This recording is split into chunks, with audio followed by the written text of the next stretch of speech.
ರಾಜ್ಯ ಸರ್ಕಾರ ಸಂಪೂರ್ಣವಾಗಿ ದಿವಾಳಿಯಾಗಿದೆ. ಅದಕ್ಕೆ ಎಲ್ಲ ದರಗಳನ್ನು ಹೆಚ್ಚಳ ಮಾಡ್ತಾ ಇದೆ. ಸಂಸದ ಬಸವರಾಜ ಬೊಮ್ಮಾಯಿ ಈ ಆರೋಪವನ್ನು ಮಾಡಿದ್ದಾರೆ. ಮೆಟ್ರೋ ದರ ಏರಿಕೆ ಮಾಡಿದ್ದು ನಾವಲ್ಲ ಅನ್ನುವ ಸ್ಪಷ್ಟನೆಯನ್ನು ಕೂಡ ಕೊಟ್ಟಿದ್ದಾರೆ. ಮೆಟ್ರೋ ದರ ಹೆಚ್ಚಳ ಆಗಲಿಕ್ಕೆ ಕೇಂದ್ರ ಸರ್ಕಾರ ಕಾರಣ ಅಂತ ರಾಮಲಿಂಗಾರೆಡ್ಡಿ ಹೇಳಿದರು. ಕೇಂದ್ರ ಸರ್ಕಾರದ ಕಾರಣದಿಂದಾಗಿ ಮೆಟ್ರೋ ದರ ಹೆಚ್ಚಳ ಆಗಿದೆ ಅಂತ ಈಗ ಹೇಳ್ತಾ ಇದ್ದಾರೆ ಬೊಮ್ಮಾಯಿ ಅವರು.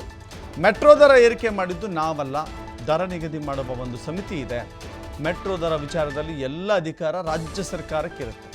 ಅದರಲ್ಲಿ ರಾಜ್ಯದ ಅಧಿಕಾರಿಗಳಿರ್ತಾರೆ. ಅದಕ್ಕೆ ರಾಜ್ಯ ಸರ್ಕಾರವೇ ಶಿಫಾರಸು ಮಾಡಿದೆ ಎನ್ನುವ ಮೂಲಕ ಬೊಮ್ಮಾಯಿ ಈ ವಿಚಾರದಲ್ಲಿ ತಿರುಗೇಟು ಕೊಟ್ಟಿದ್ದಾರೆ.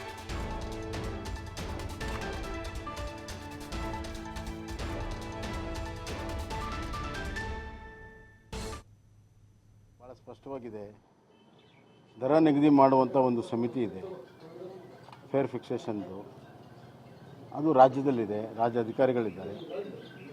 ಮೆಟ್ರೋದು ಎಮ್ ಡಿ ಇರೋದು ರಾಜ್ಯ IAS ಅಧಿಕಾರಿಗಳು, ಕೇಂದ್ರದವ್ರು ಯಾರು ಇರೋದಿಲ್ಲ.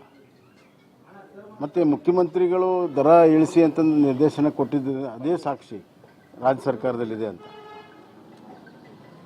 ಈ ಸರ್ಕಾರ ದಿವಾಳಿಯಾಗಿದೆ, ಅದಕ್ಕಾಗಿ ಎಲ್ಲ ದರಗಳನ್ನು ಏರಿಸ್ತಾ ಇದೆ. ಯಾವ ಸಂಸ್ಥೆಯನ್ನು ಕೂಡ ನಡೆಸೋಕ್ಕೆ ಸಾಧ್ಯ ಆಗ್ತಾ ಇಲ್ಲ.